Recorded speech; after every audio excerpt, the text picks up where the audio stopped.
Tak bertudung pun tak apa. Yang penting hati baik. Ni saya nak sebut. Kalau tuan-tuan dengar ungkapan-ungkapan dan ucapan yang seperti ini, tuan-tuan ketahuilah mereka ini murji'ah. Termasuklah orang yang kata apa? Dulu saya bertudung. Sekarang saya buang tudung. Tetapi sejak saya buang tudung, saya semakin dekat dengan Tuhan.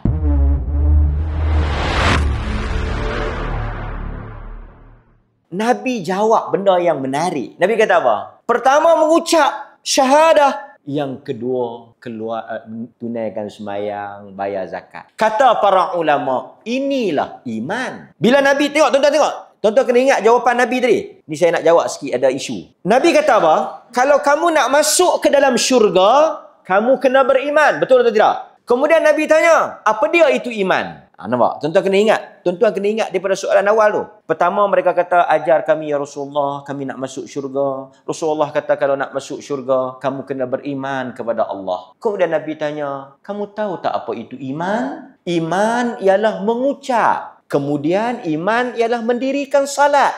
Artinya iman, perkataan dan perbuatan. Bagus. Dan ini tuan-tuan penting. Kerana apa? Ini ialah takrif yang disebut oleh Nabi. Nabi kata seseorang yang beriman mesti melakukan dua perkara. Qaulun. Iman itu ialah perkataan. Mengaku beriman. Mengucap syahadah. Dan yang kedua amal. Hendaklah kena mengamalkan. Jadi bahaya orang-orang yang keluar kenyataan. Apa dia? Tak bertudung pun tak apa. Yang penting hati baik. Ni saya nak sebut. Kalau tuan-tuan dengar ungkapan-ungkapan dan ucapan yang seperti ini, tuan-tuan ketahuilah mereka ini murji'ah. Termasuklah orang yang kata apa?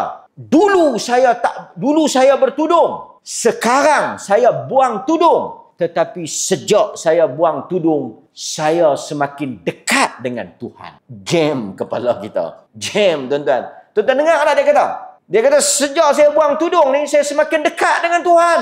Dan lepas tu keluarlah kenyataan seperti apa? Tak penting tudung ke tak tudung. Yang pentingnya hati mau baik. Kalau bertudung daripada atas sampai ke bawah pun, kalau hati duk kata ke orang, hati hasad dengki, tak mau juga. Lepas tu dia semakin ekstrim. Kalau tak semayang pun tak apa. Yang pentingnya hati bagus. Kerana Allah menilai hati kita. Tapi kalau semayang, tunduk bangun. Tapi kalau hati tu dengki, hati duk kata ke orang, hati tu hasad, hati tu busuk, tak mau juga. Kita yang jahil, tukil ni bila dengar, betul juga. Sehingga tuan-tuan, apa yang jadi? Kelompok ini dikenali dengan nama murji'ah. Dia bukan persatuan murji'ah. Bukan yayasan murji'ah. Bukan NGO murji'ah. Fikiran. Murji'ah ni satu kelompok yang sesat. Apa dia fahaman dia, Pak? Tuan-tuan kena ingat. Walaupun mereka tu sendiri pun tak tahu murji'ah tak murji'ah. Mereka tu sendiri pakai cakap je. Tapi tuan-tuan kena ingat. Murji'ah ialah kelompok yang berpegang iman hanya setakat percaya. Ataupun setakat, kalau lebih sikit, percaya dengan cakap. Saya beriman. Cukup! Okey, dia masuk syurga. Mereka tidak memasukkan sembahyang, tutup aurat, bayar zakat. Amalan bukan termasuk daripada iman. Iman, seseorang itu dikira beriman, dikira sempurna.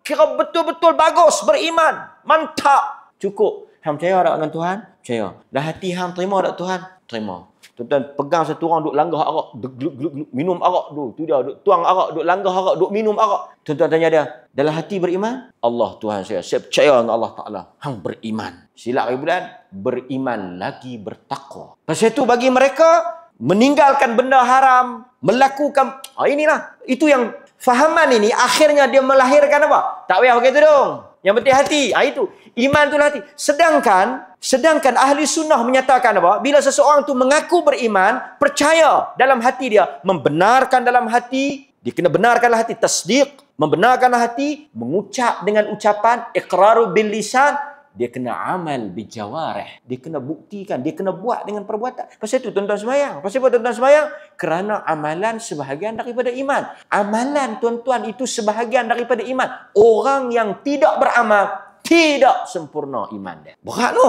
Sebab itu sebahagian ulama mengkafirkan orang yang tak semayang. Berat tu. Sebab itu Nabi SAW sebut apa? Dalam hadis riwayat Imam Muslim, Nabi kata iman tu apa dia? Iman apa tuan-tuan? Iman adalah muti. Tu bukan hadis, tu lirik lagu. Iman apa dia iman?